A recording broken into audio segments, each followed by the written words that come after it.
Hey there, it is Chanel here from the Heart and Soul with your weekly Oracle card reading for March 28th through April 3rd, 2022. It was interesting today as I was scanning my decks of cards looking for one. They usually just kind of pop out and my attention is drawn to it, and that's the deck that I use. And that wasn't happening today, and I think it was because this deck was a little bit hidden. It's not one that I use very often. So we're going to use the Rebecca Campbell Work Your Light Oracle card deck. I believe this was her first one. I'm a little more drawn to her Starseed deck. And then she has a new one out that I haven't gotten yet. I believe it's called the Rose Oracle. So let's draw 3 cards. Of course, this is just a little energy forecast, something to help you get through your week, a little spiritual guidance to help you maneuver the energies. Be prepared for what's coming at you. And last week was a bumpy ride.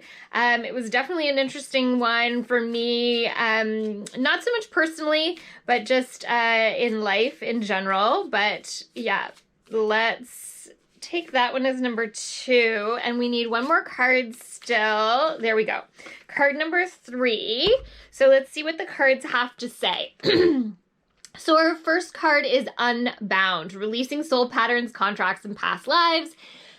It's like I almost have nothing to say because really this is the message right now. This is what is happening right now in the world. And it's not just like a personal thing. It is a global thing. It is huge, and it is a huge, huge, huge energetic shift that is happening globally right now.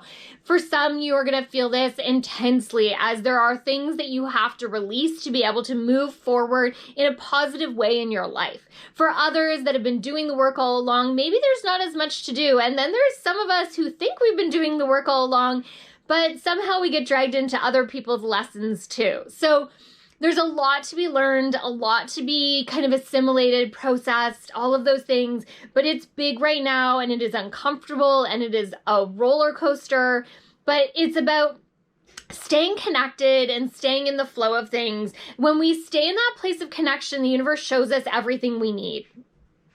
We just have to trust and stay in that flow, everything you need. Okay, number 2. Card number 2 is Don't Dim to Fit In. How are you dimming your light in order to fit in? Again, goes together. It is about being authentic. It is about walking our truth, our path of authenticity, of love, of really being who we are. And again, we're being asked to step forward into this, and it is part of this. It goes together, and it is so important to show up just who you are. When we start to put on a mask or start to show up in a way that isn't authentic, all of a sudden we have to remember the lies and the character that we play in those roles. And let's be honest, who has time for that crap? Not me.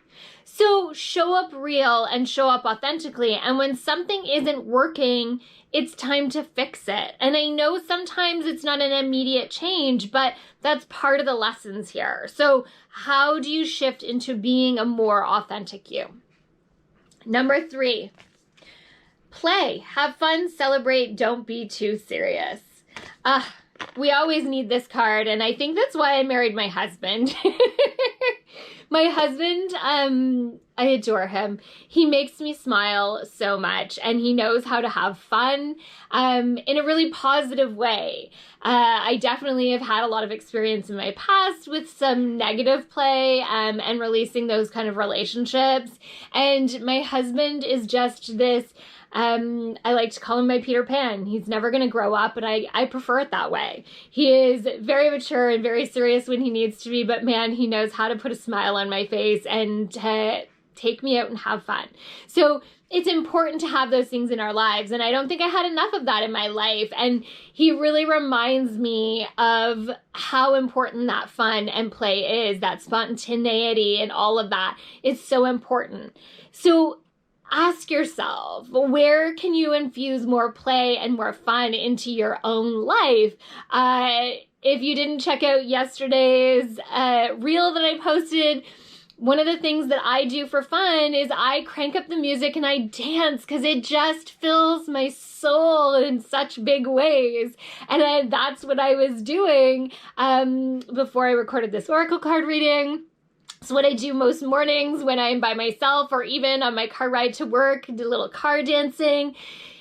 What is it that you need to do to bring more play into your life? Because laughter and joy, the universe works so much faster when we're in that energy. It's such a higher vibration and it just brings things to us in a big way. So joy, laughter, fun, authenticity, releasing the heaviness, releasing the past, but that only comes with learning the lesson. I know that's really sometimes the crappy part, but it is. We have to learn that lesson to really truly release some of that crap from the past. So this week feels much better than last week. I'm not gonna lie. Last week I was a little nervous and it proved me right.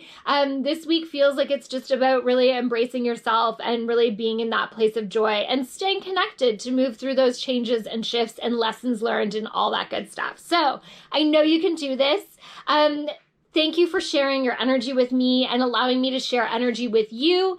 Always a blessing when you can tag someone in this post that needs to hear it. Who needs to hear this reading today? Tag someone in it. I appreciate you sharing it. It's like an energetic thank you for me. So thank you. Yeah, I have so much in the works right now. I'm so excited to share a whole bunch of things coming up really soon. I'm just working out timelines and dealing with, all the stuff. All the stuff. From my heart and soul to yours, have an amazing week.